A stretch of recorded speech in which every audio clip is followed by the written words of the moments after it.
अस्सलाम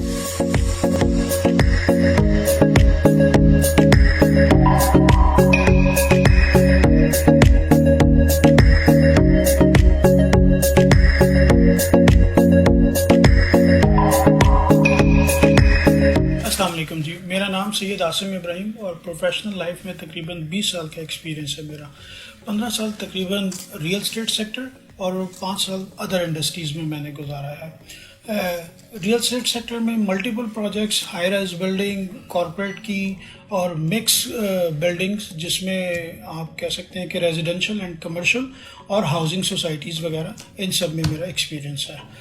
प्रोफेशनली मैं MBA finance, chartered secretary और फाइनेंशियल मैनेजमेंट अकाउंटेंट हूँ। प्रोफेशनल लाइफ मैंने अपनी BCom से स्टार्ट की। BCom के बाद मैंने एक टेक्सटाइल इंडस्ट्री में एज ए इंटरनल ऑडिट के डिपार्टमेंट में जॉब स्टार्ट की और मैंने ये फील किया प्रोफेशनल लाइफ में कि आपको मास्टर्स होना बहुत ज़रूरी है। मैंने जॉब करने के लिए MBA स्टार्ट किया। जॉब के साथ स्टार्ट किया और ये महसूस किया कि आपको मास्टर्स होना प्रोफेशनल लाइफ में बहुत ज़रूरी है। लाइफ के मुख्तलिफ औकात में आप ये फील करते हैं कि आपकी एक्सपीरियंस भी आपको बहुत ज़्यादा इन्हांस करता है। एक्सपीरियंस भी इन्हांस करता है चीज़ों को आगे ले जाने के लिए, आपकी लाइफ को आगे बढ़ाने के लिए। फिर आपका एक्सपीरियंस किस लेवल का है और आपने किन लोगों के साथ काम किया है, तो ये चीज़ें आपको सक्सेसफुल बनाती हैं और किस टाइप का आपका एक्सपीरियंस है। तो मैंने तकरीबन कोई 15 साल रियल एस्टेट सेक्टर में डिफरेंट सिनेरियोज़ में और डिफरेंट कैपेसिटीज़ में काम किया, ज़िंदगी को आगे बढ़ाने के लिए और अपने आप को प्रोफेशनली इक्विप करने के लिए। पाकिस्तान में क्योंकि टेक्सटाइल मुख्तलिफ सेक्टर्स में अगर देखा जाए तो ग्रोथ आपको एक स्टेगनेंट लेवल पे नज़र आएगी, लेकिन रियल एस्टेट सेक्टर ऐसा है जो 2004 के बाद बहुत तेज़ी से ग्रोथ मोड की तरफ चला गया। तो इसीलिए मैंने रियल एस्टेट सेक्टर को ज्वाइन किया और अपॉर्चुनिटी मिली एक अच्छी, जिसमें अच्छे प्रोजेक्ट्स करने का मौका मिला, जिसमें multiple corporate high rise building थी, रेजिडेंशियल एंड कमर्शियल बिल्डिंग्स थी एंड हाउसिंग सोसाइटीज़ थी। तो ये एक बड़ा अच्छा और वंडरफुल एक्सपीरियंस रहा मेरा। देखिए, अपने प्रोफेशन को बहुत सारे लोग लकी होते हैं कि जो उनकी हॉबी हो और वही उनका प्रोफेशन हो। इसमें आपको अपनी हॉबी और प्रोफेशन में एक सिंक्रोनाइजिंग क्रिएट करनी होती है, जो कि बहुत ज़रूरी है। अगर आपकी हॉबी अलग और प्रोफेशन अलग हो तो सम टाइम आपका काम करना या अपनी चीज़ों को सक्सेसफुल की मोड की तरफ ले जाना जो है वो मुश्किल होता है।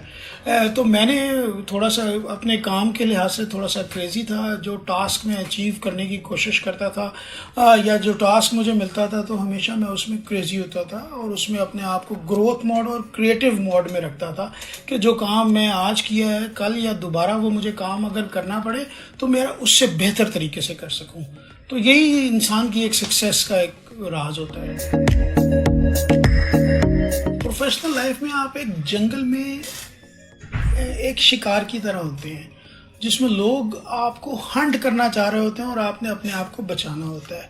इसमें आपकी सपोर्ट में भी लोग होते हैं और आपके अगेंस्ट भी लोग होते हैं। बहुत कम लकी लोग होते हैं जिनको कोई लोग सपोर्ट कर रहे होते हैं, अदरवाइज़ आप जंगल में शिकार ही होते हैं।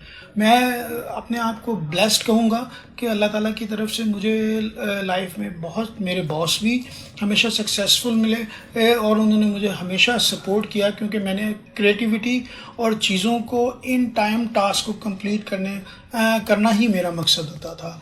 मैं अपने एक बॉस का नाम ज़रूर लेना चाहूँगा, मुनव्वर अली साहब, जो कि प्रोफेशनल चार्टर्ड अकाउंटेंट हैं, जिन्होंने कहें कि एक हीरे को निखारने वाला काम करते हैं।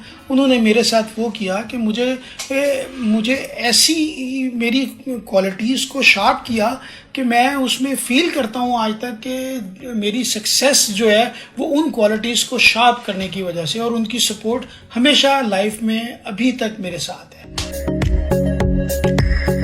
लाइफ में जब कोई इंसान को हिट लगती है तो उसके बाद इंसान रियलाइज़ करता है कि गिर के उठना और उठ के चलना ही इंसान की ज़िंदगी है। अपने आप को सेल्फ मोटिवेट करना बहुत ज़रूरी होता है। लाइफ यही चीज़ है। तो जब आपको कोई छोटी सी हिट आ जाती है तो आप अपने आप को दोबारा जब खड़ा करते हैं तो ज़िंदगी उस वक्त शुरू होती है कि अब आप उस क्या लाइफ में टारगेट बनाते हैं और उसको अचीव करने के लिए क्या करते हैं। तो यही इंसान की वो चीज़ इंसान को सक्सेस की तरफ ले जाती है।